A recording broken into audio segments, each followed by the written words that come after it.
Shalom, jumpa lagi dengan saya Linda di channel saya Kesaksian tentang Tuhan Yesus. Pertama-tama saya mau mengucapkan banyak terima kasih buat saudara yang sudah nge-like dan subscribe video saya. Dan mungkin juga buat saudara yang baru pertama kali menonton video saya, tolong di like dan subscribe ya, agar dapat menunjang saya dalam pelayanan saya melalui YouTube ini. Terima kasih saudara. Sore ini kita ada kedatangan tamu nih ceritanya. Shalom Mami. Shalom, shalom, puji Tuhan. Kabar baik karena Tuhan Yesus luar biasa dalam kehidupan kita. Nih ngomong-ngomong ada apa nih Mbak Puji? Tumben nih. Kita mau sharing-sharing ya Mam. Aku punya teman. Temanku punya teman lagi. Dia cerita kalau temannya itu suka pamer gitu loh Mami. Suka pamer, suka apa istilahnya, dia merasa dirinya yang terhebat, Sombong terkaya gitu ya. gitu. Ya. Kalau menurut Mami gimana itu? Kalau menurut saya ya, kalau saya sih selalu melihat berdasarkan firman Tuhan Mbak Puji. Karena sejak saya di jamaah Tuhan, saya lebih banyak mempelajari firman Tuhan gitu, membaca setiap hari dan berusaha untuk menjadi pelaku firman.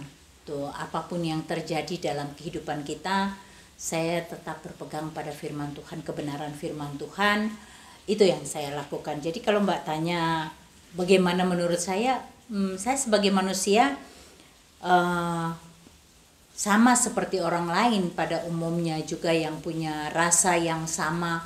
Karena menurut saya ya, semua manusia itu punya rasa yang sama. Semua orang tidak ada yang sempurna. Karena kesempurnaan hanya milik Tuhan yang Maha Kuasa gitu, yaitu Tuhan Yesus. Jadi kalau ditanya perasaan, ditanya bagaimana tanggapan saya gitu ya, seperti manusia pada umumnya, semua manusia kan memiliki rasa yang sombong tadi ya. Sombong tuh semua manusia juga punya, siapapun dia pasti ada rasa sombongnya. Tinggal tergantung orangnya masing-masing, kadarnya seberapa banyak gitu. Tapi buat orang-orang yang sudah lebih dekat dengan Tuhan, menyadari benar kuasa dan kebesaran Tuhan dan punya hubungan yang dekat dengan Tuhan, itu biasanya rasa sombong itu bisa dikontrol, ditekan sampai di bawah garis nol gitu. Jadi tidak ada lagi kesombongan, seberapa hebatnya dia, seberapa besar harta dunianya, ataupun mungkin buat hamba-hamba Tuhan seberapa besar dia dikasih karunia dan dipakai sama Tuhan dengan dahsyat, biasanya orang akan semakin takut dengan Tuhan dan dia akan semakin tunduk di kaki Tuhan dan menjauhkan hal-hal seperti begitu ya. Tapi ngomong-ngomong, kalau pada umumnya manusia biasa umum ya, orang awam ya, semua manusia punya, pada prinsipnya semua orang itu punya rasa sombong gitu, rasa bangga dengan dirinya, kehebatan dirinya. Tapi kita coba lihat lagi kebenaran firman Tuhan. Kita bisa lihat di kitab Kejadian 5 ayat 2.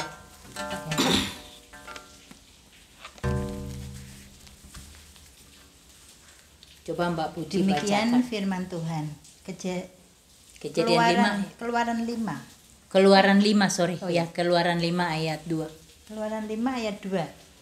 Musa menghadap Firaun, bangsa Israel makin ditindas. Tetapi Firaun berkata, "Siapakah Tuhan itu yang harus kudengarkan firman-Nya untuk membiarkan orang Israel pergi? Tidak kenal aku Tuhan itu, dan tidak juga aku akan membiarkan orang Israel pergi." Nah, kita bisa lihat di kebenaran firman Tuhan ini bagaimana Firaun ya Mbak. Firaun itu kan seorang raja yang di negara yang negeri yang besar dengan berpenduduk yang banyak gitu, jadi dan kekayaan yang luar biasa. Dan saat itu bangsa Israel, yaitu anak-anak keturunan Yakub, itu semuanya masih di Mesir, di perantauan, dan mereka sedang dijadikan pekerja rodi, pekerja paksa di tanah Mesir. Dan ketika Tuhan mengutus Musa, salah satu keturunan Yakub, untuk memimpin bangsa Israel keluar dari Mesir, Musa ini menghadap pada Firaun, tapi dengan pongahnya, dengan sombongnya, dia mengatakan seperti tadi kebenaran firman Tuhan yang dibaca Mbak Puji, siapa Tuhan itu? Kok aku harus nurut sama dia? Karena dia merasa dia itu di atas Tuhan. Dia merasa dirinya tuh hebat. Dia merasa dia kesombongannya luar biasa dan dia memang tidak mengenal Tuhan. Dia tidak mengenal Tuhan sehingga ketika Musa menyampaikan pesan Tuhan itu, dia menolak mentah-mentah gitu dan tidak mau menurut pada permintaan Musa gitu ya. Jadi dengan sombongnya, nah kadang-kadang kita dalam kehidupan juga kita menjadi Firaun bagi orang lain dalam kehidupan kita. Misalnya mungkin kita punya asisten rumah tangga. Asisten rumah tangga karena kita itu merasa bahwa kita itu yang membayar dia, menggaji dia, kita boleh seenaknya memerintah dia. Dan kita di dalam hal ini tidak secara langsung kita sudah menjajah dia. Dan kita menjadi Firaun atas dia gitu. Atau kadang-kadang mungkin suami istri, karena suami punya penghasilan dan dia mungkin ya atau apalah, punya bisnis besar mungkin, atau merasa dia lebih hebat dari istrinya, dia menindas istrinya di rumah dan merasa bahwa istrinya lah yang harus bertanggung jawab di dalam rumah tangga gitu, tidak mau bersama-sama memikul tanggung jawab dalam rumah tangga. Seperti itu yang terjadi. Jadi menjadi Firaun di dalam rumah tangganya sendiri, seperti begitu. Jadi menganggap pasangan dan anak-anak adalah orang yang di bawah dia, yang boleh dia seenaknya memerintah ataupun menjajah mereka dengan sombongnya dia. Ya banyak juga orang seperti begitu. Atau sebaliknya, istri yang mungkin punya penghasilan lebih dari suami menganggap remeh suaminya karena dia timbul rasa sombong. Jadi merasa dia lebih hebat. Pokoknya orang kalau merasa lebih hebat, dia timbul rasa sombong begitu. Menganggap orang lain lebih rendah gitu. Iya, gitu, menganggap merendahkan orang lain karena dia merasa dia lebih hebat gitu. Sehingga menekan perasaan orang lain gitu. Jadi kita menjadi yaitu Firaun dalam kehidupan kita sehari-hari. Dan kita bisa lihat kebenaran firman Tuhan lagi di dalam kitab 1 Samuel 17 ayat 42 sampai 44. Coba Mbak Puji bacakan buat kita. Demikian firman Tuhan. 1 Samuel 17 ayat 42 sampai 44. Ketika orang Filistin itu menunjukkan pandangannya ke arah Daud serta melihat dia, dihinanya Daud. Dihinanya Daud itu karena ia masih muda, kemerah-merahan dan elok parasnya. Orang Filistin itu berkata kepada Daud, "Anjingkah aku? Maka engkau mendatangi aku dengan tongkat." Lalu demi para allahnya orang Filistin itu mengutuki Daud. Pula orang Filistin itu berkata kepada Daud, "Hadapilah aku, maka aku akan memberikan dagingnya kepada burung-burung di udara dan kepada binatang-binatang di padang." Nah, bagaimana Goliat ketika melihat Daud muncul di medan peperangan. Padahal Goliat itu kan orangnya gede banget, tinggi, besar, raksasa gitu ya. Iya. Dan sedangkan Daud itu kan dia terkecil di antara saudara-saudaranya. Dia masih sangat muda. Dan anak terkecil di dalam keluarganya, kakak-kakaknya tinggi-tinggi besar, gagah-gagah semua. Nah, ketika si Daud ini muncul, perasaan si Goliat ketika melihat, aduh, kamu anak kecil aja mau ngadapin aku. Jadi dia merendahkan dengan sombongnya, dia merendahkan Daud. Dia tidak perhitungkan Daud sama sekali. Karena dia pikir satu kali hantam Daud akan mati. Pedangnya kan gede banget gitu. Wah, sekali tebas hancurlah si Daud itu. Tetapi dia tidak tahu bahwa Tuhan sudah mengutus Daud kan. Tapi di dalam hal ini Goliat dengan sombong merendahkan Daud, tidak dianggap gitu loh. Dan kadang-kadang dalam kehidupan kita juga kita menganggap orang lain tuh kecil gitu ya, seperti tadi Mbak Puji bilang, jadi meremehkan orang lain. Mungkin kita sebagai kepala bagian di kantor, kita kepala kantor, ataukah mungkin kita guru, ataukah apapun itu yang kita menjadi pemimpin bagi orang lain gitu. Dan kita melihat orang lain itu kita merendahkan mereka, kita merasa diri kita lebih tinggi daripada orang itu. Sama aja seperti Goliat tadi ketika melihat Daud, dia merendahkan, dia tidak menganggap keberadaan Daud sama sekali. Nah, kadang-kadang dalam kehidupan kita justru kita terjatuh pada orang yang tidak kita perhitungkan sama sekali. Jadi kadang-kadang seperti begitu. Jadi orang kalau terlalu sombong itu sampai kadang-kadang dia lupa, dia tidak waspada, ya, dan dia tidak merasa dirinya sombong. Tentunya tidak merasa sombong dong. Orang sombong tuh dia tidak merasa kalau dirinya sombong. Kalau dia merasa dirinya sombong mungkin dia cepat sadar, tapi dia biasanya tidak merasa kalau dirinya sombong. Dan ya seperti itulah kejadiannya. Jadi kadang-kadang di dalam kehidupan, di dalam bermasyarakat juga seperti begitu. Jadi kita merendahkan orang lain, tidak menganggap sama sekali. Padahal kadang-kadang kita justru terjatuh dengan orang yang tidak kita perhitungkan tadi. Coba kita lihat lagi di kebenaran firman Tuhan di 1 Tawarik 21 ayat 1 sampai 2. 1 Tawarik 21. Beginilah firman Tuhan. 1 Tawarik 21 ayat 1 dan 2. Ya. Pendaftaran dan hukuman. Iblis bangkit melawan orang Israel dan ia membujuk Daud untuk menghitung orang Israel. Lalu berkatalah Daud kepada Yoab dan kepada pemuka rakyat, "Pergilah, hitunglah orang Israel dari Betseba sampai Dan, dan bawalah hasilnya kepadaku supaya aku tahu jumlah mereka." Nah, Daud itu waktu Daud memimpin bangsa Israel itu ada beberapa suku bangsa yang menjadi musuh dari Daud, seperti suku Aram, bangsa Aram, Moab, Filistin, itu semua berperang dengan Daud, dengan pasukan Daud jadinya. Nah, pada waktu itu Daud timbul kesombongannya karena dia sudah merasa bahwa dia sudah menjadi raja gitu ya bagi bangsa Israel, dan dia merasa bahwa dia hebat gitu.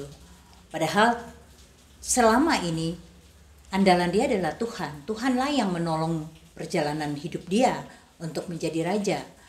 Tetapi dia lupa mengandalkan Tuhan ketika itu. Padahal Tuhan sudah bilang, "Majulah, aku menyertai." Tapi dia dengan kesombongannya dia malah memerintahkan untuk menghitung jumlah pasukan. Disitulah Tuhan merasa Daud ini merendahkan Tuhan. Jadi dia timbul kesombongannya. Nah, kadang-kadang kan kita juga sebagai manusia, kadang-kadang kita tidak bisa mendengar, atau ketika ada orang lain yang menyarankan dengan sombong, kita membanggakan atau mengandalkan diri sendiri tanpa satu mengandalkan Tuhan. Kadang-kadang mungkin suara hati kita, di dalam hati kita udah mengatakan yang benar, tapi kita selalu membantah dengan kita merasa bahwa kita benar gitu ya. Kita mengandalkan diri kita sendiri, kesombongan kita sebagai manusia timbul gitu.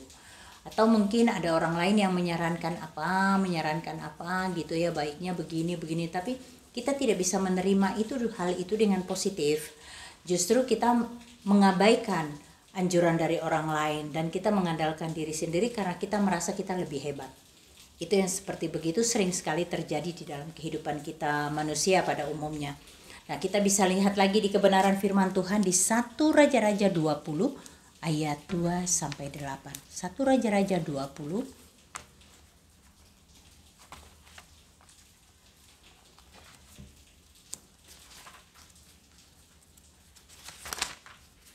1 Raja-Raja 20 ayat 2 sampai 8. Demikian firman Tuhan. Samaria tertolong dari kepungan. Kemudian ia mengirim utusan ke kota itu kepada Ahab raja Israel dengan pesan, beginilah pesan Ben-Hadad, emasmu dan perakmu adalah milikku, dan juga istri-istri dan anak-anakmu yang cantik-cantik adalah milikku. Raja Israel menjawab katanya, seperti bicaramu itulah, ya Tuanku Raja, aku ini dengan segala yang ada padaku adalah milikmu. Sesudah itu utusan-utusan itu kembali dan berkata, beginilah pesan Ben-Hadad, memang aku telah menyuruh orang kepadamu mengatakan, emas dan perakmu, istri-istri dan anak-anakmu harus kau serahkan kepadaku. Tetapi besok kira-kira pada waktu ini, aku akan menyuruh pegawai-pegawaiku kepadamu, dan mereka akan menggeledah rumahmu dan rumah pegawai-pegawaimu. Maka segala yang mereka lihat dan ingini akan mereka ambil dan mereka bawa.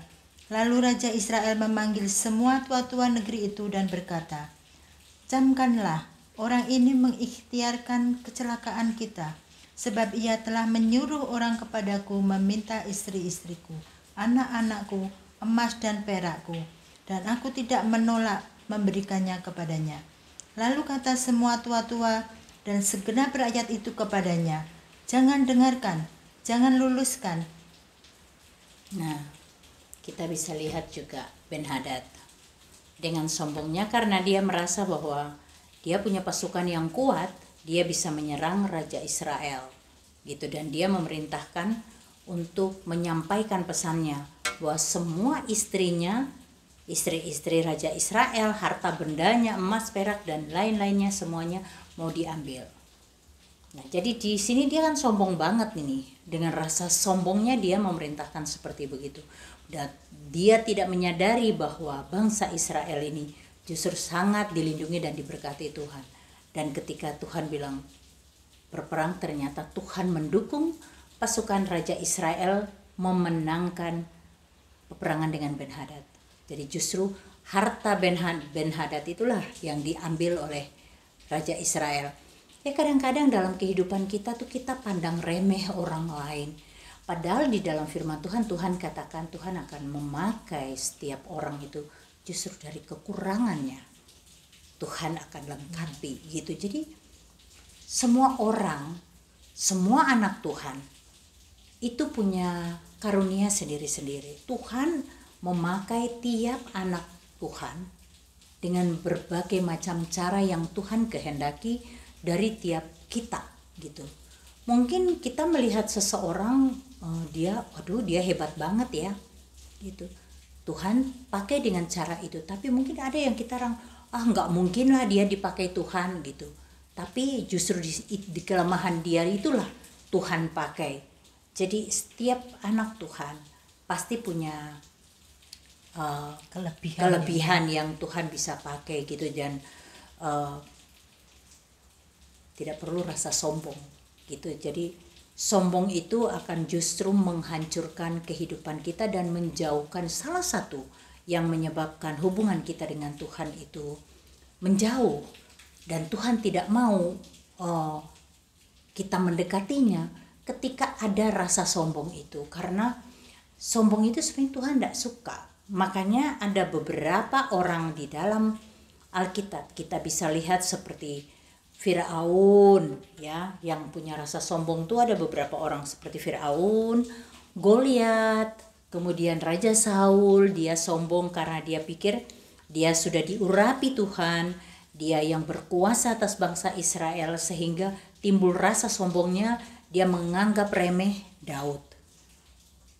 Ya, kemudian kita bisa lihat Ben-Hadad tadi yang dia sombong sekali, dia merasa dia raja dan dia punya banyak pasukan yang kuat, dia bisa menyerang Raja Israel. Ternyata justru kebalikannya.